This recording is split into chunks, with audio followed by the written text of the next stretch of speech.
the KC Show. I'm Kim Chexnayder, and in this show, we'll talk about topics going on throughout our Kansas City community. Today, our topic is mental health. And now we're going to go ahead and introduce our guest, former NFL wide receiver, Mr. Freddie Scott.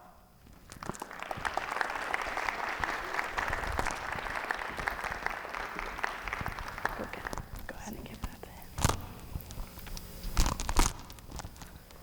All right, hi Mr. Scott, how are you? I'm great, how are you? I'm good. Thanks so much for coming and joining us here at Paseo Academy in Fine and Performing Arts. We're excited to be here, and it took me a little bit longer to get here than expected, but you have a beautiful facility and glad to be here.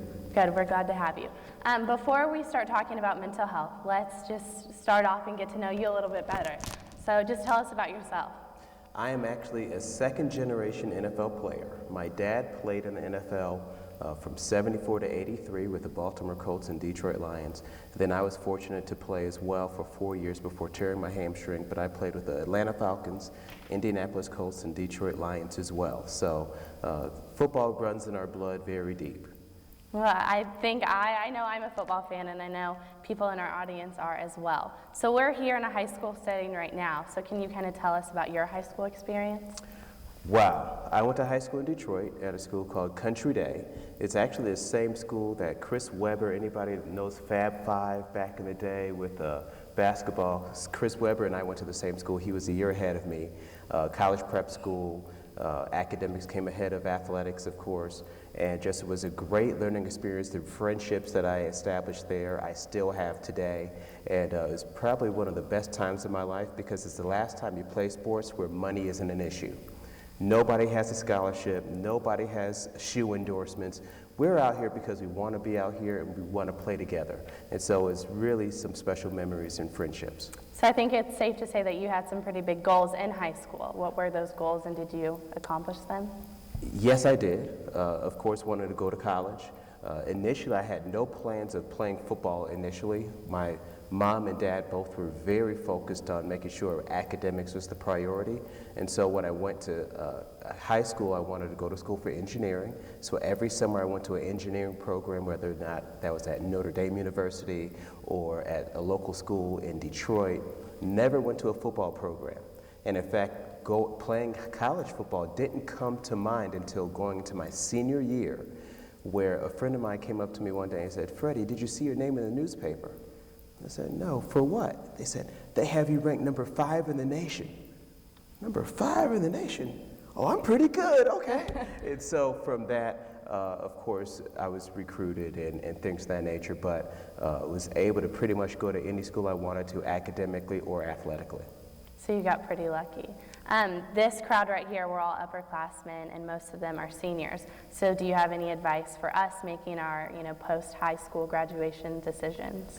Well, you definitely want to think long and hard about what you want to do and what you want to be, because again, where you go to school really has a huge impact on the types of networks that you're going to have when you graduate. It's going to depend upon how prepared you are for what you really want to be. So don't go to school just because it's a party school or because your girlfriend or boyfriend went there. That should not be up on the priority list. You need to think about, what do you love to do? What are you passionate about? What is it that you really want to accomplish in life, and does that school allow you to be prepared for that? So now let's get to the more football side of it. I know we touched on it a little bit before, but playing for both the Indianapolis Colts and the Atlanta Falcons, how was that being a professional athlete? It's entirely different from college. Being a professional athlete, it's a job, and you have to take care of it like it's a job. The fans that come to the games, they're coming to be entertained. Of course, they want to see your team win.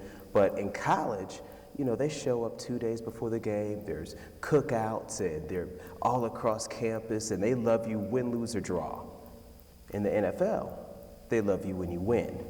And so it's just entirely different, just realizing that it is a job, that you have to be prepared to do your job every Sunday. You can't rely upon fans to give you a boost, but you need to be prepared to do what you need to do and master your craft and enjoy it.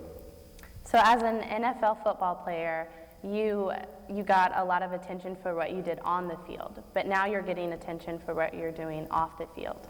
and what you're doing today with the mental health, talking to us about that. So how has that transition been from being, you know, in the lights for football to now you're on the stage lights talking about mental health? How's that transition been?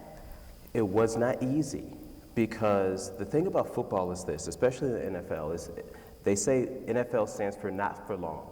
And that's because your career is over without you really being prepared for it. My last play in the NFL was not because I wanted it to be my last play.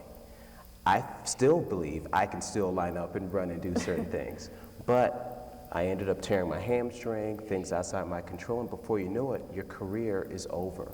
And so dealing with the transition of, is your career really over? I still believe I can play. Will the phone ring? I still desire to play.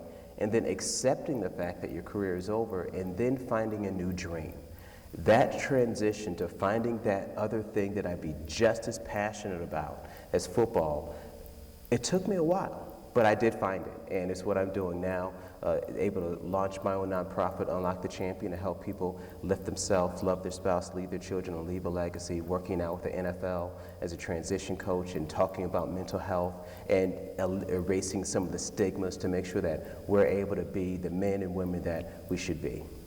So that's kind of a good transition to talk about why you're here today. So mental health has become a huge topic here in America, and after the Newtown, Connecticut tragedy that happened in December of 2012, the Obama administration really put a focus on mental health awareness. So what exactly is mental health? How can you best explain it to us? Well, the thing that I came out of the training that we did on mental health is realizing that mental health is no different than physical health. Mental health is just how healthy is your brain. That's all it is. If I came up here with a cast on my arm, you would know that most likely I had a fracture or a broken bone. And because you saw that cast, you probably wouldn't bump into me. You probably would make sure that, you'd probably ask, how long has it been that way? When is the cast going to come off? Are you on any pain medicine for that? Did it hurt? How did that happen? Because you can clearly see that something happened traumatic to my body. Mental health is the exact same thing.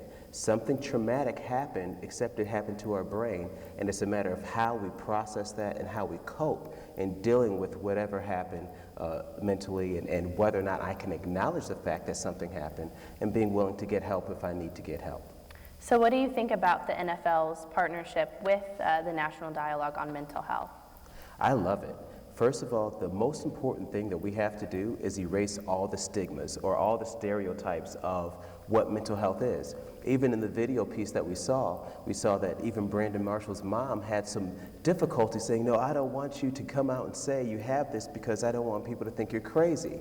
Well, no, you're not crazy. If no one thinks you're crazy if you have a broken bone. No one thinks you're crazy if you have a sprained ankle. You're not crazy if you end up having some mental health challenges. There's nothing crazy about it. In fact, it's actually normal. I didn't realize that I was depressed or had gone through a cycle of depression myself until I started realizing, whoa, that's me. Ooh, that's me. Ooh, that's me too. And realizing that I'm not the only one that has gone through those things, and that there's help out there if I've identified that I need it. I was looking at some statistics, and less than 40% of people with a mental illness go and get treatment. Why do you think that is? Well, within the world of football, it's because there's a culture that says, I'm okay. See, as an athlete, when I line up to play, and if somebody hits me, I'm not going to say, hey, take me out, I need a breather. No, because I want to play the game, I'm going to suck it up, I'm going to suck up the pain, I'm going to play through pain, I'm going to show that I'm a real man. Well, that's well and good in football, but those same rules don't apply when it comes to mental health or just your personal well-being. But unfortunately, some of those same things tend to carry over, where I may know that something is off a little bit, but I'm just going to suck it up. It'll be okay tomorrow. Instead of realizing that, wait a minute, if something is a recurring issue or a recurring pattern, I need to make sure that I identify that and that I go and seek help. As an athlete, if I tore my hamstring, I'm going to go to the trainer and get help. Why? Because I have to do my job and do it well, and I can't do that if my body is broken down. It's the same thing with mental health. So mental health, you keep saying that there's such a stigma. You have this event coming up on the 21st here in Kansas City to kind of talk about mental health and foster a safe environment to talk about it and get knowledge. So can you tell us a little bit about what's going on Saturday? Well, I'm excited because Saturday we're having the entire city come, whether or not you're a student, whether or not you're a clinician, whether or not you're an adult parent, able to come out and be able to just talk and get awareness about what is mental health, what is depression, what is bipolar, what does all that stuff mean, what is a coping mechanism, what's baseline, what does all of that mean? All of that truly allows all of us to realize that all of us have a little something going on, but there's so much support out there to allow us to realize that we don't have to continue to go through the cycles just like we saw in the video. Brandon Marshall was going through cycle after cycle after cycle of destructive relationships when we all need to have healthy relationships. But you can't have a healthy relationship with others if you're not healthy yourself. And so the event Saturday will help everyone be able to be healthy inside and out. Well, we're really excited that Kansas City is one of the cities hosting this event, and we're so happy that you kind of came and let us have a brief summary of what mental health is and what you're doing. So we thank you so much for joining us today. Thank you so much for having me. Thank you so much.